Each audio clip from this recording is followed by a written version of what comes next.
할렐루야! 이제 광야의 식탁 쉬운 8번째 시간이 돌아왔습니다. 오늘날은 말세입니다. 왜냐하면 모든 것이 혼돈과 공허와 흑암에 빠져있기 때문입니다.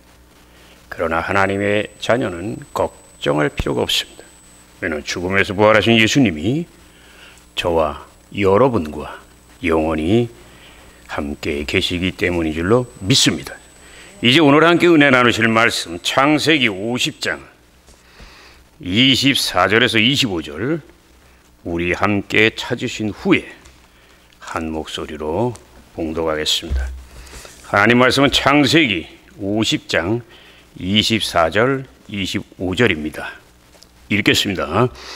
요셉이 그의 형제들에게 이르되 나는 죽을 것이나 하나님이 당신들을 돌보시고 당신들을 이 땅에서 인도하여 내사 아브라함과 이삭과 야곱에게 맹세하신 땅에 이르게 하시리라 하고 요셉이 또 이스라엘 자손에게 맹세시켜 이르기를 하나님이 반드시 당신들을 돌보시리니 당신들은 여기서 나의 해골을 메고 올라가겠다 하라 하였더라. 아멘. 저는 오늘 이 시간 함께 봉독한 말씀을 중심으로 해서 믿음의 유산, 그 귀한 보배라는 제목으로 은혜의 말씀을 나누고자 합니다. 성경에는 많은 믿음의 사람들의 이름이 기록되어 있습니다. 특별히 세상을 떠나기 전에 귀한 믿음의 유산을 자손들에게 남긴 사람들의 이름이 기록되어 있습니다.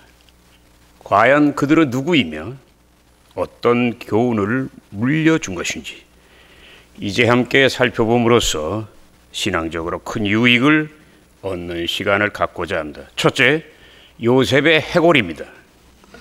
창세기 50장 24절에서 25절은 요셉의 유언의 기록입니다. 나는 죽는다. 그러나 하나님은 너희를 돌봐 주실 뿐만 아니라 에집트에서 구원하시고 약속의 땅으로 인도하실 것이다. 그때 반드시 나의 해골을 그 복된 땅으로, 약속의 땅으로 옮겨다오. 이 말은 요셉이 세상을 떠나면서 마지막으로 부탁하는 내용입니다. 근데 이 유언을 들어보면 조금 이해가 가지 않는 부분이 있어요. 왜냐하면 요셉은 뛰어난 애국의 국무총리예요. 그래서 만일 죽으면 국가에서 장례를 분명히 성대하게 치러줄 거예요. 근데 왜 해골을 굳이 이스라엘로 옮겨달라고 부탁하는 거예요? 거긴 분명한 이유가 있습니다. 왜냐하면 에집트는 그 당시에 가장 강력한 제국이에요. 그러나 그 땅에는 하나님이 안 계세요. 하나님의 약속도 없어요. 그러므로 소망이 없는 땅입니다. 그러나 이스라엘은 비록 작은 나라이지만 하나님이 아브라함에게 약속하신 큰 은혜가 있었던 걸 믿으시기를 주의 이름으로 축원합니다. 그런데 요셉의 유언을 자세히 살펴보면 그 안에 깊은 교훈이 들어있어요. 하나는 지금은 너희가 비록 노예생활한다. 그러나 하나님의 때가 되면 반드시 이스라엘 민족이 해방될 것을 믿음으로 지금 선포하고 있는 거예요. 그리고 또 하나는 비록 자기가 애굽에서 높은 벼슬을 했지만 요셉이 그 누렸던 모든 세상의 명예와 영광은 하나님이 하나님의 자녀들에게 약속한 그 젖과 꿀이 흐르는 땅에 묻히는 놀라운 은혜와는 비교할 수 없다는 것을 분명히 오늘 강조하고 있습니다. 그러므로 이 놀라운 요셉의 유언은 요셉이 죽은 뒤에 노예로 전락하여 큰 고생할 이스라엘 민족들에게 엄청난 위로가 되었을 뿐만 아니라 하나님 자녀들에게 무엇이 정말 중요한 것인지 그것을 깨닫는 계기가 된 걸 믿으시기를 주의 이름으로 축원합니다. 주의 이름으로 축원합니다. 결국은 이 짧은 요셉의 유언이 고향을 떠나서 낯선 땅 에집트에서 말할 수 없는 고생을 하는 모든 이스라엘 백성들을 하나로 묶어주는 놀라운 영적인 힘이 된 걸 믿으시면 아멘. 우리는 그 사실을 성경 말씀을 통해 분명히 알 수 있어요. 출애굽기 13장 19절입니다. 이스라엘 민족이 에집트에서 탈출할 때 모세의 명령을 따라 요셉의 해골을 지고 나왔다고 성경은 기록하고 있습니다. 그리고 여호수아서 24장 32절에 이스라엘 백성들이 여호수아를 앞세우고 약속의 땅을 정복한 다음에 그 복된 땅에 요셉의 해골을 묻은 사실을 통하여 우리는 또한 알 수가 있습니다. 그러므로 성경은 오늘도 믿음의 장인 히브리서 11장 22절에 이렇게 기록하고 있습니다. 믿음으로 요셉은 임종할 때에 이스라엘 자손들에게 두 가지를 명령하였느니라. 하나는 에집트를 떠날지어다. 그리고 또 하나는 나의 해골을 옮길지어다. 믿으시기를 주의 이름으로 축원합니다. 두 번째는 여호수아의 유언입니다. 하나님이 아브라함에게 약속한 젖과 꿀이 흐르는 땅의 언약은 여호수아를 통하여 약 700년 뒤에 성취됐어요. 그런데 여호수아는 세상 떠나기 전에 이렇게 유언합니다. 그 내용이 여호수아서 24장 14절에서 15절에 기록되어 있습니다. 너희는 하나님을 섬길 것인지 우상을 섬길 것인지, 하나님을 섬길 것인지 우상을 섬길 것인지 분명히 선택해라. 나와 내 집은 하나님만 섬기겠노라. 믿으시면 한번 아멘. 왜 지금은 여호수아는 이런 비장한 선언을 유언으로 하고 있는 거예요? 그 이유는 이스라엘 백성들이 광야 40년을 통과할 때에 여호수아가 모세의 부관이었지만 얼마나 우상 숭배에 쉽게 빠지는지 분명 봤어요. 그리고 이제 여호수아 자기가 죽고 나면 이스라엘 백성들은 다시 또 하나님이 주신 그 복된 땅에서 우상 숭배에 빠질 것을 여호수아는 영적으로 알고 있는 거예요. 그러므로 여호수아는 너무 걱정이 되어서 여호수아서 24장 27절을 보면 큰 돌을 세웁니다. 그리고 이스라엘 민족을 다시는 우상 숭배에 빠지지 않도록 단단하게 맹세를 시킵니다. 그러나 그 맹세는 얼마 되지 못해서 물거품이 되어버려요. 왜냐하면 오늘 말씀 다음 장이 바로 사사기 1장이잖아요.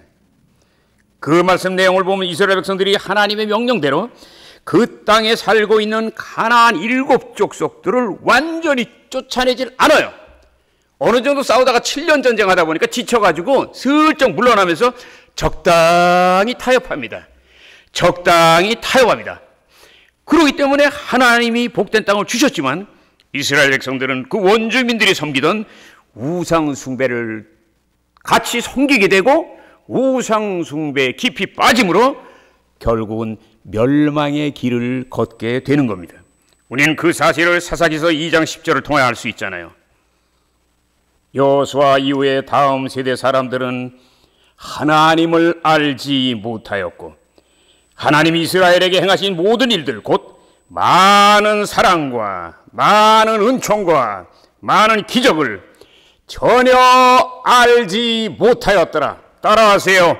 전혀 알지 못하였더라. 여호수아가 죽자마자 엉망진창이 된 거예요. 이스라엘 백성들의 믿음이. 더욱이 사사기서 2장 11절에서 12절 보면 이런 말씀이 기록되어 있습니다. 이스라엘 백성들이 바알신을 섬겼으며 에집트에서 그들을 인도하신 하나님을 버렸더라. 알지 못하였더라. 버렸더라. 이제 다 같이 따라하시기 바랍니다. 그 자손들은 하나님을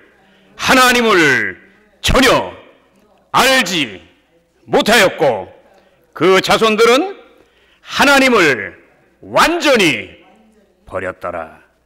그러므로 우리는 이 모든 말씀을 통하여 약속의 땅에 들어간 이스라엘 백성들, 무지와 불순종에 빠져 우상 숭배 완전히 하나님 명령대로 척결해야 되는데 척결하진 않아요.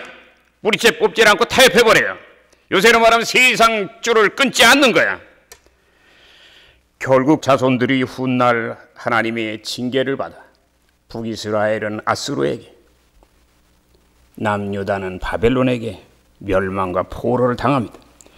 그러므로 결국은 지난날 하나님께서 그들에게 허락한 모든 은총, 곧 에집트에서의 구원, 광야에서의 많은 훈련과 기적들, 그리고 약속의 땅의 모든 축복이 수포로 돌아가고 물거품으로 돌아가는 걸 여러분 기억하셔서 축복을 받을 때 우상숭배와 축복을 받을 때 하나님의 은혜를 잊어버리는 것을 늘 깨어 첫사랑을 잃지 않는 여러분 되시기를 예수 이름으로 축원합니다. 예수 이름으로 축원합니다. 끝으로 세 번째, 나의 어머니와 믿음의 유산에 대해서 말씀드리겠습니다. 나의 어머니 장경화 전도사님은 이북에서 영생여고를 졸업하셨어요. 그러나 불교 집안의 아버지와 결혼함으로 하나님을 떠나요. 남한에 내려온 다음에 초등학교 교사로서 행복한 삶을 사셨어요. 그런데 큰아들이 갑자기 죽음을 당합니다. 그리고 아버지가 갑작스런 퇴직을 합니다. 그리고 퇴직금으로 사업 투자를 했는데 실패를 하십니다. 그러므로 우리 집에는 큰 고통과 재앙이 다가왔어요. 그러므로 예수님 앞에 어머님이 다시 놀래서 나가시게 되죠. 그때가 바로 1968년 여의도 순복음교회 서대문 시절입니다. 그때부터 사망에서 생명으로 가는 주님을 의지하며 정말 생명을 다하여 하나님을 의지하죠. 어머니 신앙이 얼마나 뜨겁고 강했는지, 그래서 저하고는 영적인 전쟁을 일으켰던 그 모습, 그 많은 이야기 중에서 짧은 에피소드 2가지를 말씀드리겠습니다. 내가 청운의 꿈을 품고 고려대학교 법대 시험 보러 가는 날, 어머니가 말씀하세요. 기도하자. 그래서 나는 간절히 축복해 줄 것을 기대했어요. 근데 어머니의 기도는 예상을 완전히 벗어나는 기도예요. 주여, 이 아들은 세상 법을 배운 다음에 법관이 될 아들이 아니라 하나님의 법을 배워서, 하나님의 말씀을 배워서 많은 사람을 살리는 목사가 될 아들이오니 주여, 이 어머니가 간절히 소원하오니 오늘 시험에서 반드시 떨어지게 하소서. 반드시 떨어지게 하소서. 주여, 믿습니다. 믿습니다. 그 시험 결과가 어떻게 됐는가 여러분에게 말씀드리지 않겠어요. 또 하나 잊을 수 없는 것이, 내가 26살 때 목사가 되기 싫어 미국으로 도망가려고 준비할 때 끔찍한 교통사고를 당합니다. 무면허 트럭 운전사가 사이클을 타고 임진각을 가던 나를 정면에서 들이받은 거예요. 난 한 10m 날아갔어요. 장기를 3개 떼어내고 대수술을 10번을 받고 병원에 1년을 입원하는 중상을 입었어요. 근데 그때 어머님이 하신 말씀, 한 달 뒤에 정신 차리고 들어보니 기가 막혔어요. 왜냐면 어머니가 이렇게 말씀하세요. 할렐루야, 하나님 감사합니다. 이제 이 아들이 도망갈 수 없게 되었습니다. 그러므로 이제 주님께서 책임지시고 이 아들을 새 사람으로 만들어 주옵소서. 이제 나의 어머니의 믿음의 특징 4가지만 말씀드리고 오늘 설교를 마치겠습니다. 그 첫째가 예배에 생명을 건다는 사실입니다. 가정예배를 매우 중요시 여기셨어요. 내 기억에 평생 하루에 한 번 혼자서라도 가정예배를 드리셨던 기억이 나요. 근데 특별히 주일 예배를 강조하십니다. 그러므로 내가 만일 주일 예배를 드리면 음식의 반찬이 달라져요. 왜냐하면 소고기와 계란이 등장합니다. 근데 만일 주일 예배를 내가 가지 않으면 반찬은 전혀 반대로 맨밥에 멀건 된장국만 올라옵니다. 그러므로 내가 자식으로서 당연히 항의하지요. 그때 어머니는 이렇게 말씀하십니다. 예배를 드리지 않는 아들은 마귀의 자식인데 왜 내가 좋은 반찬을 주어야 되냐고 얘기를 하십니다. 두 번째, 어머니 믿음의 특징 중에 하나는 진리의 말씀을 사모하는 거예요. 어머니는 선생님이었어요. 그러므로 책 읽는 것을 좋아하십니다. 그러므로 나는 어머니가 성경책을 눈에서 뗀 것을 거의 본 적이 없어요.